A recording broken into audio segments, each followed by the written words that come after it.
Oke teman-teman, masih semangat ya belajarnya. Kita masuk ke materi yang kedua, yaitu mengenai perbedaan antara wordpress.org dengan wordpress.com. Jadi WordPress ini atau CMS WordPress ini terbagi menjadi dua teman-teman ya. Yang pertama adalah .org dan yang kedua adalah .com. Nah, kita akan bahas apa sih perbedaan dari keduanya gitu ya. Secara fungsi keduanya ini sama, gunanya untuk membangun sebuah website. Nah, tapi karena dia terbagi menjadi dua, otomatis punya maksud tertentu dong. Kenapa mereka ini dibagi menjadi dua gitu ya. Nah, kita akan bahas di materi kali ini. Tapi sebelumnya, di materi sebelumnya kita sudah bahas juga apa itu WordPress. Teman-teman kalau belum paham silahkan ditonton ulang ya. Kemudian di situ juga saya sudah kasih bocoran untuk ke materi ini. Kita lanjut ke slide berikutnya. Nah, kita akan bahas perbedaan dari keduanya ini dari tiga sisi ya teman-teman ya. Oke. Yang pertama dari segi fitur. Oke. Kita bahas dulu untuk wordpress.org. Oke. Ini ada hubungannya dengan materi sebelumnya mengenai plugins dan theme atau template gitu ya, atau tema. Nah, di WordPress kita bisa menginstal plugins yang nanti fungsinya untuk menunjang atau mempermudah pekerjaan kita dalam mengelola sebuah website gitu ya. Kemudian di wordpress.org juga ada ribuan theme atau template gratis yang bisa kita gunakan untuk kebutuhan desain atau tampilan dari website kita. Nah, sekarang kita beralih ke wordpress.com. Di wordpress.com kita tidak bisa menggunakan plugins. Kita tidak bisa menginstal plugins di wordpress.com. Oke. Kalau tema gimana? Kalau tema sama. Tema ada banyak yang gratis di wordpress.com yang bisa teman-teman gunakan untuk kebutuhan desainnya websitenya teman-teman gitu ya. Kemudian dari segi biaya. Oke, dari segi biaya. wordpress.org ini membutuhkan biaya, tapi bukan biaya untuk membeli WordPress-nya ya. Tapi kita membutuhkan biaya untuk sewa tempat untuk naruh file-file WordPress-nya. Namanya hosting. Kemudian kita juga membutuhkan nama untuk website kita. Disebut dengan domain. Jadi kita membutuhkan dua alat. Yang pertama hosting, kemudian yang kedua domain. Baru wordpress.org ini bisa teman-teman gunakan untuk membuat website. Tanpa kedua ini nggak bisa. Oke? Nah, untuk hosting dan domain ini bervariasi teman-teman biayanya. Biasanya sih per tahun ya. Kalau saya menggunakan di Niaga Hoster itu sekitar 800.000 untuk 1 tahun ya. Nanti kita bahas di materi selanjutnya mengenai hosting dan domain. Intinya teman-teman perlu mengeluarkan biaya untuk sewa hosting dan domain, bukan untuk membeli aplikasi WordPress-nya, oke?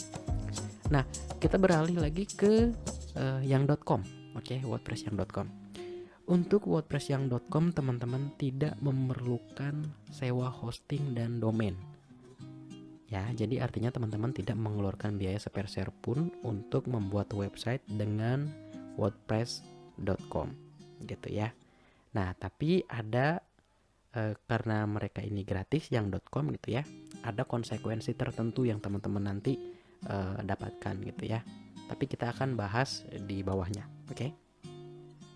Sekarang dari segi keleluasaan. Nah, kalau wordpress.org ini kita punya kuasa penuh nih teman-teman. Kita bisa melakukan apa saja dengan website kita. Website kita mau kita install plugins apa ya bebas, suka-suka kita gitu ya. Terus website kita mau dibikin jadi website toko online gitu ya bebas gitu ya, suka-suka kita gitu ya. Terus website kita mau kita apakan ya bebas, pokoknya kita punya kuasa penuh terhadap website kita gitu ya. Kita beralih ke wordpress.com.